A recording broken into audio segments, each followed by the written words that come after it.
بسم اللہ الرحمن الرحیم۔ السلام علیکم۔ اماں آج پھر مجھے باتیں سنا رہی تھی۔ کیوں ہمیں ذلیل کرنے پر تلی ہے کل موہی؟ تیری وجہ سے ہم کتنے مکان بدلیں گے؟ تو نے تو ہمیں پورے محلے میں ذلیل کروا کر رکھ دیا ہے۔ میں لاپرواہی سے ٹانگیں ہلاتے ہوئے کرسی پر بیٹھی موبائل چلا رہی تھی۔ مجھے اماں کی ذرا بھی پرواہ نہیں تھی۔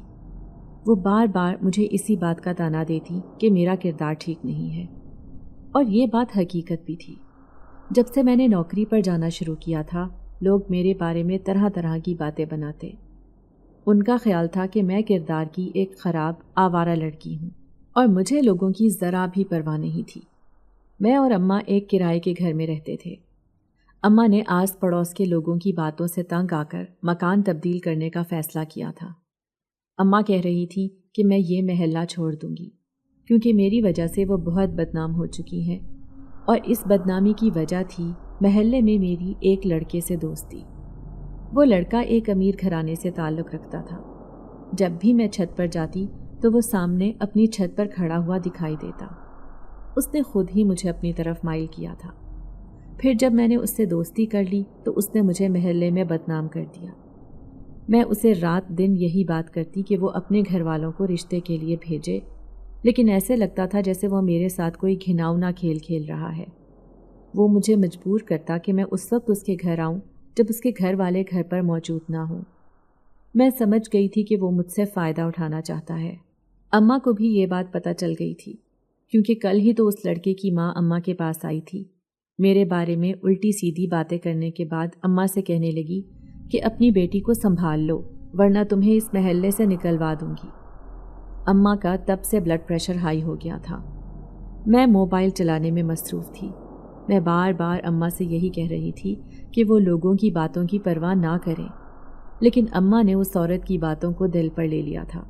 اب اماں نے فیصلہ کیا تھا کہ ہم یہ محلہ چھوڑ دیں گے اور کسی دوسری جگہ گھر لے لیں گے۔ ویسے بھی ایک کمرے کا مکان ہم دونوں ماں بیٹی کے لیے کافی تھا۔ یوں اپنا تھوڑا سا سامان اٹھائے ہم ایک نئے محلے میں شفٹ ہو گئے۔ ابھی پہلا ہی دن تھا جب ساتھ والی پڑوسن آ کر کہنے لگی، بہن یہ گھر کیوں کرائے پر لے لیا؟ اس میں تو ایک جوان لڑکی نے خودکشی کی تھی۔ یہ سن کر تو اماں کے ہوش اڑ گئے تھے، جبکہ میں نے اس عورت کو باتیں سنانا شروع کر دی اور کہنے لگی کہ خالہ، اگر خوش قسمتی سے یہ مکان ہمیں مل ہی گیا ہے تو آپ بدشگونی کی باتیں کر کے ہمارا دل خراب نہ کریں۔ وہ مجھے گھورتی ہوئی اٹھ کر چلی گئی، لیکن اماں نے میرے خوب لتے لیے۔ میں گھوم پھر کر چھت کا جائزہ لے رہی تھی۔ پھر اماں مجھے باتیں سناتے ہوئے کہنے لگی، یہاں پر بھی اپنے کسی سے دوستی کر لینا تاکہ تیرے دل کو سکون مل جائے۔ میں جانتی تھی کہ وہ زبان کی ایسی ہی ہیں، اس لیے میں نے ذرا بھی پرواہ نہ کی اور اوپر چھت پر چلی آئی۔ چھت اچھی خاصی کشادہ تھی۔ یوں ہی دیوار سے جھانک کر دیکھنے لگی۔ سامنے والے گھر پر نظر پڑی جس کا صحن صاف نظر آ رہا تھا۔ اچانک ہی اس کمرے سے ایک سفید لباس پہنے خوبصورت نوجوان نکلا تھا، لیکن جیسے ہی اس نے پلٹ کر مجھے دیکھا تو میرے ہوش اڑ گئے۔ میرا نام تہمینہ ہے۔ میرا تعلق ایک انتہائی غریب گھرانے سے تھا، جس میں میں اپنی بیوہ ماں کے ساتھ رہتی تھی۔ اماں جوانی میں ہی بیوہ ہو گئی تھی۔ انہوں نے لوگوں کے گھروں میں کام کاج کر کے، لوگوں کے جھوٹے برتن مانج کر مجھے پال پوس کر جوان کیا تھا۔ جس طرح سے بغیر کسی سہارے کے ہم ماں بیٹی نے زندگی گزاری تھی، یہ میں اور اماں ہی جانتے تھے۔ ہمارے سر پر ہاتھ رکھنے والا کوئی بھی نہیں تھا، کیونکہ اماں کا تو کوئی رشتہ دار تھا ہی نہیں۔ 2 بھائی تھے جو اس شہر میں نہیں رہتے تھے۔ کبھی کبھار اماں اور میں ان سے ملنے چلے جاتے تو ان کی بیویاں سیدھے منہ بات بھی نہیں کرتی تھیں۔ ایسے ہی ابا کے رشتہ دار بھی اسی خیال سے ہمیں اپنے گھر میں گھسنے نہیں دیتے تھے کہ کہیں ہم ان سے اپنا حصہ نہ مانگ لیں، کیونکہ بیوہ ہونے کے بعد انہوں نے اماں کو گھر سے نکال دیا تھا، اور ابا کا جو بھی حصہ تھا وہ ان کے بھائیوں نے ہڑپ کر لیا تھا۔ اماں کہتی کہ تو پڑھ لکھ کر کسی ایسی نوکری پر لگ جائے گی تو مجھے بھی سکون مل جائے گا۔ میں نے بھی میٹرک تک تعلیم حاصل کی، اور محلے میں رہنے والی زکیہ جو کہ میری ہی ہم عمر تھی، اس کے ساتھ جا کر ایک فیکٹری میں کام کرنے لگی۔ وہ بھی اپنی مجبوریوں کی وجہ سے 2-3 سالوں سے فیکٹری میں کام کر رہی تھی۔ اب میرا آنا جانا لگا رہتا تھا۔ ایسے میں محلے والے میرے بارے میں طرح طرح کی باتیں کرتے، کیونکہ میں ایک یتیم لڑکی تھی۔